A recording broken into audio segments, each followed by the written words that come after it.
আগরতলার জিবি হাসপাতালে আবারও ঘটল কলঙ্কজনক ঘটনা।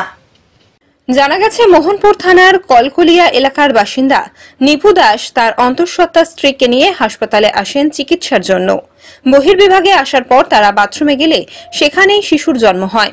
কিন্তু অভিযোগ, জন্মের পরপরই সদ্যজাত শিশুকে হত্যা করে ব্যাগের মধ্যে লুকিয়ে ফেলেন নিপু দাস।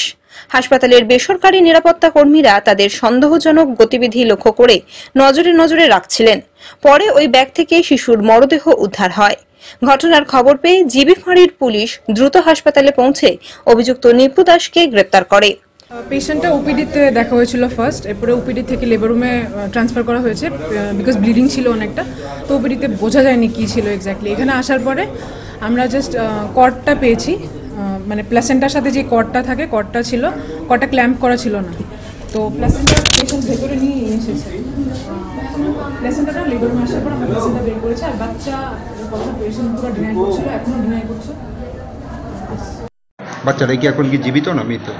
বাচ্চাটা তো এখানকার সিকিউরিটি যারা আছে ওরা হাজব্যান্ডকে রিট্রিভ করেছে। হাজব্যান্ড মেবি বাচ্চা কোথাও লুকিয়ে রেখেছিল। বাচ্চা তো এখন বাচ্চার মা আপাতত স্টেবল আছে, একটু ব্লিডিংও আছে বাস, বাকি তো প্লাসেন্টার বাইরে এখন ঠিকঠাক ভাইটালি স্টেবল আছে। খবর ছিল একটা মহিলা নাকি একটা বাচ্চা ডেলিভারি করেছে, তার হাজব্যান্ড নাকি তার উপর অত্যাচার করেছে নাকি, সেই খবর পেয়ে আমরা এখানে এলাম। এখন তো এসে দিকে অন্যরকম, তার হাজব্যান্ড তো স্বীকার করছে না যে আমি ওকে মেরেছি। তার মিসেসের নাকি ছিল যে আমি বাচ্চাটা নষ্ট করে নেব, তাই নাকি কি ওষুধ খেয়েছে, আজকে ইউরিনে লেগেছে, ওইখানে নাকি ডেলিভারি হয়ে গেছে। এতটুকু আমরা জানছি। বাচ্চাটা বাথরুমের মধ্যে পাওয়া গেছে, একটা বক্সের মধ্যে। বক্স বলতে না, তার একটা বাজারি ব্যাগের মধ্যে পাওয়া গেছে, সে এটা বললো। কিন্তু বাচ্চা এখন আমরা দেখছি না লেবার রুমে নাকি।